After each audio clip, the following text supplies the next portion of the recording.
पानी पोगली मालूम बा। देखी ढेर मत बतियाई, रउआ जल्दी आई।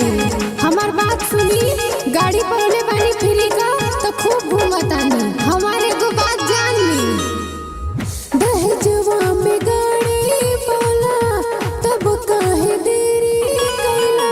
लागता कि कल सपने में कइले बड़ मोल। कितनो भराई टंकी खोल, महंगा भइल धानी पेट्रोल। आवतानी पैदल पैदल डोल, महंगा भइल धानी पेट्रोल। अरे साला हई गाड़ी हिया कि कबाड़ी हिया रे, बड़ा परेशान करती है। कितना दूर ढकेल के लेके चली, साला का दिमाग खराब हो जाता हमारा। श्री केरुआ बाबा स्टूडियो।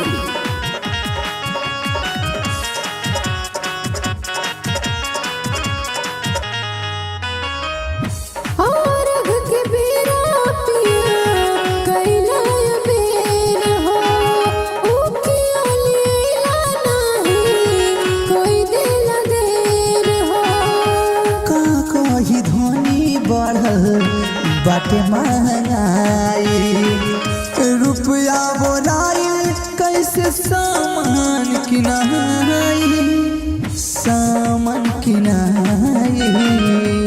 रोटी पे चलत लोगवा हमके देखा बुझे बात महंगा भइल बा पेट्रोल। आवतानी पैदल पैदल डोल, साला हम गाड़ी लेंगे तेल भराई पूरा परेशान हो जाता नहीं। तो के का पता बा कितना मुसीबत में बानी, कैसे आवतानी हम। बाप रे बापा, इतना धूप पूरा पसीना पसीना सही हो जाता।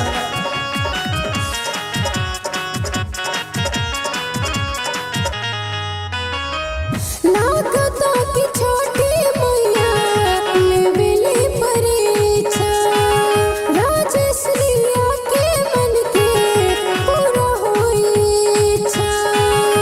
धूप बाट तेज देखा देह गरमाई, फलवा के दाम देखा यावतारुआई कि पूरा मार्केट में देखा आज भइल बाटे छोड़, महंगा भइल बा पेट्रोल।